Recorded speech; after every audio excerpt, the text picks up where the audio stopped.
It's the good old MLG Metalopolis, Sean. Yeah, Metalopolis I know is one of Huk's favorite maps to play on, and quite frankly, I think it'll play out kind of similarly, where he'll be taking a lot of bases, expanding gradually, not doing too much big offense unless they spawn in close positions. That's not even possible because it's MLG Metalopolis. It is. Thank you, MLG, for removing the close positions from Metalopolis.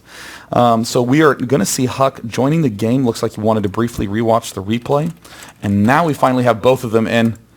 There's Ostojiy with the positive, happy face, I'm ready whenever, and the game is now beginning. It's time for Game 2 of the North American BattleNet Invitational between Gosu Ostojiy and Liquid Huk. And this is going to be the sign of really how great of a player is Ostojiy, because it's your second game in a tournament and probably one of the biggest tournaments he's ever played in. You're down one game, you're up against one of the best players in the world, and Huk, how is he going to handle this? Is he going to be extremely nervous? He was smiling that entire time, as well as in the first game, so that's always great to see with a new player. We do have Huk spawning down here as the red Protoss at the 6 o'clock position, and across the map, cross-map positions here on MLG Metalopolis will be It'sGosu Ostojiy as the green Zerg. And I gotta say, Huk blew my mind with his ability to win in that seemingly unwinnable position where he was under siege from huge amounts of units. I mean, there were drops at his back, drops at his front. There was a huge push with the Broodlords in the center, but still held down like a total boss. And, you know, even if Ostojiy does get eliminated in this game, I think he's already earned himself a huge amount of fans, considering that phenomenal play in Game 1. Amazing to think that Huk was able to pull that win off even after letting those 6 Zerglings slip into his base right at the start of the game. That is actually completely true. We almost forgot about that because of how the rest of that game played out, but he did have those 6 Lings slip in. Had a pretty great defense against that as well, only losing, I think, 4, possibly 5 probes. Sent those 2 Zealots cross-map, which Ostojiy actually had a great defense as well. So Game 1, I really could not be happier with. I think that was a great game to start off the North American Invitational here in Irvine, California. Yeah, it reminds me a lot of the game we saw yesterday between, I believe it was Killer and Retro. Is that accurate? Right at the start of the day. I mean, just a great long game on Tal'Darim Altar. The PvZ trends continue. What we're seeing, though, are some big differences already in this first game. Ostojiy is going to be favoring the gas pool opening. That's going to allow him to get Zergling speed fast, control the map quickly, because it's hard as a Protoss to take an early expansion. So Huk will almost certainly be building the gateway on top of his ramp, which of course we do see. But the interesting twist that Huk has been doing almost always lately is double Geyser before Cybernetics Core. That is exactly what we see here. If we pop back over into Ostojiy's base, he will have that 100 gas right around the time the spawning pool is going to finish. He'll go ahead and pull all those drones off. Going to be getting a hatch right here, probably around 22, possibly 23 supply. Starting that queen, starting those lings. Got to use those to go ahead and scout out his opponent. Now, what is Huk going to be aiming for here as we approach the mid game here in a couple of seconds, Sean, with this double assimilator so early on? Well, it's interesting because traditionally when you would do this fast double listen, my mouth wanted to say extractor, it wanted to say assimilator, so we're going to say X-simulator. When you get this double gas up early, traditionally this meant that you would be going for a very, very fast Dark Templar. So Zergs would normally scout in there. If they saw the double early gas, they would get detection right away. However, we have seen Huk begin doing this double gas and then just doing the normal early expand anyway, getting 2 additional sentries with that very, very early gas. So Huk, what he's basically doing is balancing his builds.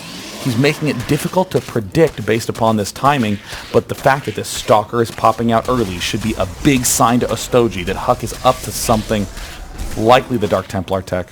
Now, the big question here is Ostojiy going to leave those Zerglings at Huk's base long enough to, in fact, see that Stalker? And it looks like he will, because it is going to pop out as that Zergling chips away at the gateway. There it is. And this is really going to come down to how experienced of a player is Ostojiy. Has he seen this before? Does he expect Dark Templars anytime soon? We're going to find out in just a couple of seconds, because if he does not throw down that evolution chamber in time, DTs are going to rain down on those drones, Sean. Yeah, he's going to need that Evo chamber very quick. But keep in mind, last game, he did get that fast +1 melee upgrade.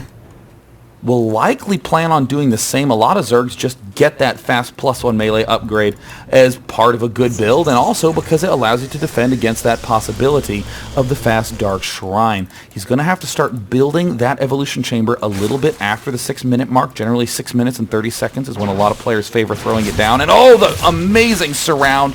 This looks really suspicious. If I'm Ostojiy, what on earth is a Stalker doing that far forward when the Protoss knows for a fact that I have speed? 6 more drones in the production tab for the Zerg player.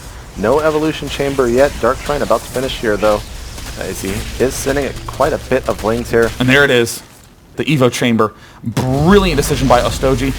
Very logical. He looks at the front of the base, and what does he see? No expansion. Really? This late? No expo? That is looking very, very suspect, and now we see the 2 Dark Templar making their way up. Did Ostojiy get it too late? I mean, Huk got those DTs so fast. We will be able to deny this 3rd base for a little bit because we don't have, well, we do have enough gas, but we don't have a lair right now to actually produce an Overseer Spore Crawler going down in the main base. It just now started at the natural. Is it going to be too late, Sean? And it looks like Ostojiy with the great read, but Huk a little bit too fast. Immediately begins whacking away at those Spore Crawlers, and it looks like both of them do fall. These fast 2 DTs doing massive damage. And it looks like Liquid Huk might have secured himself a very fast, easy win. And that's one of those things where you just feel so bad for the Zerg player because he read it correctly. It was just seconds too late. He's trying to surround the Spore Crawler so the DTs can't get in. But and there's the good game, and Huk will advance. Wow. And that's just a very bitter loss for Ostojiy. I mean, generally, players get those Dark Templar up just 15, 20 seconds later. That's just enough time for those Spore Crawlers to finish.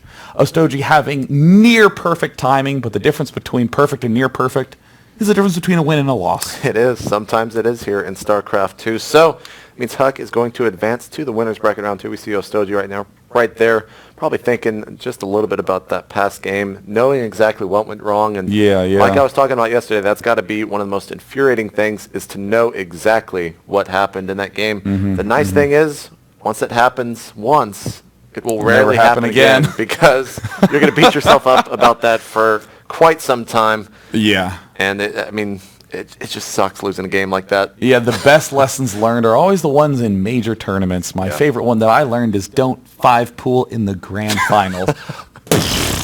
Keep in mind, though, Ostojiy definitely not out of the tournament. He will go down to the lower bracket.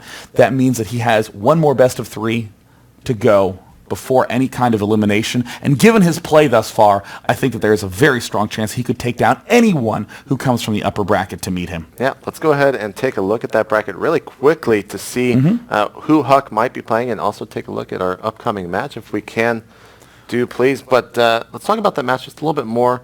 Game 1, I mean, that was definitely the highlight. That was a great game. Yeah, I mean, the way Ostojiy played was just so beautiful. Yeah. And the transition all the way up to the Broodlords was just great. I mean, you got the Baneling drops coming in, all the upgrades rolling in, the Broodlords, the extra expansions, the management of Huk's expanding patterns.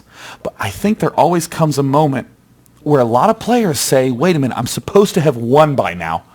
So many of those good tactical plays are what have come up through hundreds of games of practice. But when suddenly this is like the 3rd game that you've had go on this long, your brain goes, wait a minute, maybe I just need to keep attacking. I mean, I really think that Ostojiy stopped doing all his spread out attacking all over the place and just started drilling down the middle again and again and again. But if he had just pulled back a little bit, I mean, we saw no Baneling drops up at that extremely vulnerable north expansion. That's what I was going to bring up, is that the fact that we saw Banelings in the Overlords a little bit earlier on, but as the game progressed forward, we stopped seeing that. Was there anything that Huk was doing that was kind of a deterrent to that? Was it the Blink Stalkers possibly? Yeah, I think it was the Blink Stalkers were a big factor in that, but I think the biggest is that, hey, this is the phase in the game where I win with the Broodlords. I shouldn't have to be dropping at this point in time. It's a weird mental state shift that you have to impose on yourself. The question for everyone is, who will Huk be playing next? If we look at those brackets, we can see that Select versus TT1 will not only be our next match, but will also determine who is going to be the winner to play against Liquid Huk. Also coming up later today, we will have Kiwikaki versus Chef. And then, of course, Idra versus DDE. Great matches all day long here at the Oh, Blizzard North American Invitational. I cannot wait for that. Nor can I. Oh my gosh, Select vs. TT1 going to be a stellar match because TT1 really came out of the gate in StarCraft 2 as one of the best Protosses out there, doing brilliantly, getting second at MLG Dallas at the Grand MLG Finals. But since then has sort of slipped and hasn't been playing that well. I mean, TT1 even went to Korea and took down top gamers like Nada in tournament situations. So has that talent, but has been slipping as of late. Select, similar story. Yeah, very similar. I mean, at the past MLGs, he just hasn't been doing that well. He seems very confident going in. Yeah. But as the day would progress forward at MLG Columbus and MLG Anaheim, it just wasn't happening for him. So both these players are trying to get back in their stride, Sean. We're going to have to see who's going to take that game and then go up against Liquid Huk. Keep in mind, both TT1 and Select have been specifically practicing this matchup, PvT and TVP. They have some really cool innovations going on there. So there's going to be some major fireworks coming up. I'm Day 9. And I'm JP. And when we come back, we're going to see who's going to take the game between TT1 and Select.